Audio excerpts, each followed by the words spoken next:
Bartees' strange horror album review. Let's chat about it. Hey friends, what's going on? John here from What's Spinning here tonight to chat about this latest record from Oklahoma via the UK singer-songwriter Mr. Bartees Strange. He's been at it for a few years now, and he started turning some heads with his debut Live Forever, and I certainly got the hype here. I mean, right off the bat, he was blending a lot of different genres and doing it really well. Everything from indie rock to soul to folk to hip-hop, some jazz as well, all done with this very arena-sized, larger-than-life feeling that I couldn't say no to. I mean, instantly, not only was he just really creating his own very unique niche in the genre at the moment, but also kind of reminding me of truly great acts like TV on the Radio. A lot of those sounds did transition nicely to his second album, Farm to Table. There were soaring highs and guttural lows, once again with this huge, larger-than-life, arena-sized passion. And for the most part, I did enjoy both records a lot. My only issue was consistency. At the end of the day, some of the more boring tracks here really were serious snoozers. And ever since, we haven't really heard much from Bartees, but he's been dropping singles for a while leading up to this new record, Horror. And I have to tell you, I've been really impressed with the singles. 5 of his best tracks to date by far. And while not perfect, I do really enjoy this project. Bartees continues to really create his own very unique niche in the modern indie scene. The too much intro that we get here, wow, is it good. I love the guitar tones throughout this track, and Bartees' performance is just so soulful. I mean, his style is so unique and he hops around so often, it's kind of hard to put him into one bucket, but sounds like this, songs like this, I should say, are very, very him. It's a super memorable intro with this arena-sized passion once again. It's a little glitzy as well, but man, does it ever sound great. The production also is really, really solid throughout this entire project. Also, the rap portion is really, really tasteful. This is a great opener. Sober, also early on in the record, is absolutely impeccable. I came very close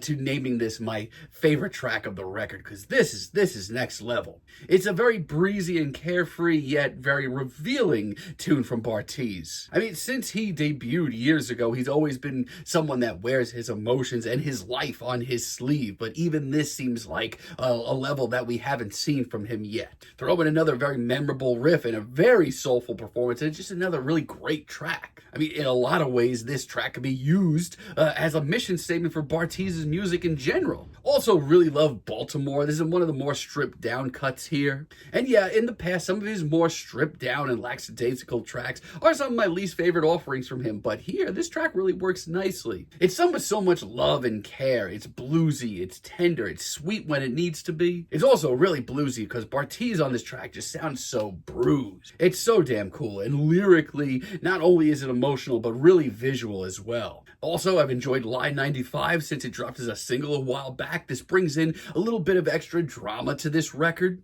I mean, I love the way that this track kicks off and immediately starts building an atmosphere. It's not as punchy as some of his more arena-sized cuts in the past, but it really doubles down on the heart. As a matter of fact, the more stripped-down instrumental on this cut makes his vocals pop a whole lot harder. Really love the choir vocals at the hook as well. And Wants Needs, I mean, God, this may be my favorite track of the record. I mean, of all the singles that dropped leading up to this thing, I've listened to this the most, and I think it's genuinely just a really cool piece of indie. I love the urgency that we get here. I mean, personally, by this point in the album, I need a little oomph, and here it is. Not for nothing, it's got a little attitude as well. However, it's the second half of this track that hits me even harder. I love the subtle beat that drops in and the more hip-hop influenced verse that we get from Bartees as well. It's just really done well. Not only that, but it's also one of the most unique sounding cuts here. I mean, he continues to fuse and try new things, and I think that he's getting closer to dropping a serious classic, even though he might not be there just yet, because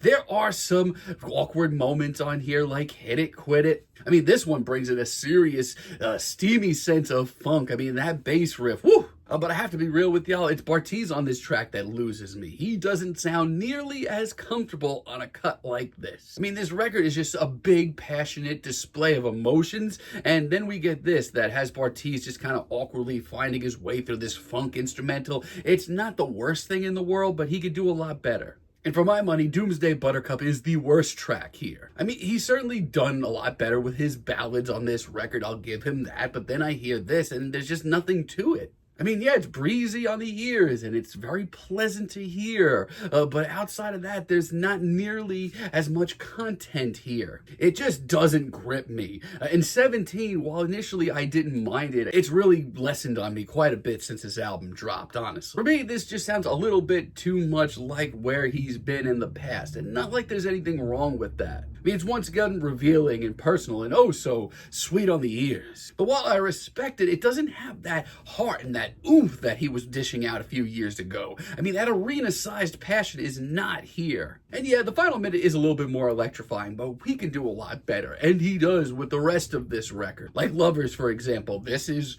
easily one of my favorite tracks here. This is so unique. This icy cold, desolate beat is so far away from everything that Bartees has touched. It reminds me a lot of very early James Blake. It's got a quiet intensity to it that I actually really appreciate it, and it only really gets better when you bring in Bartees' vocal performance, which is easily his most far out and weird thing here. He still very clearly has a lot of room to grow and try new things, and that excites me. Loop Defenders is also really, really cool. I love the laid-back funk of this cut. It's gloomy, it's hard to place, incredibly moody as well. But instrumentally, it's one of the most unique sounding cuts here, from the lonely guitars to the backing synthesizers. This is really unique. I mean, for a hip-hop leading cut from Bartees, look no further. I also really do genuinely love the absolute freak out that we get towards the finale. I always love hearing that. Norf Gun is one of the more upbeat and urgent tunes here, and honestly, I do really love it. I love the carefree vibes and the genuine intensity that we get. And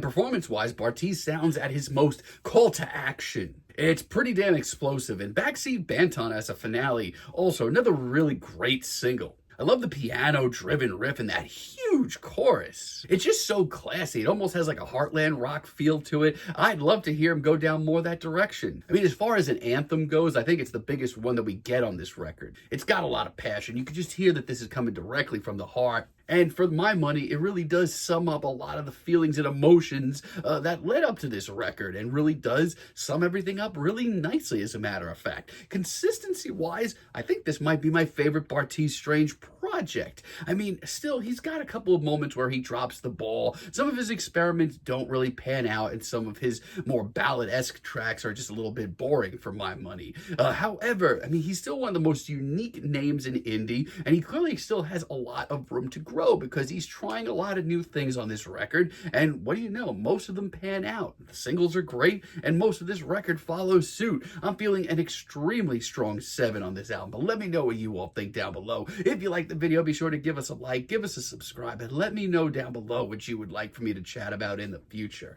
And until next time, have a great day, friends.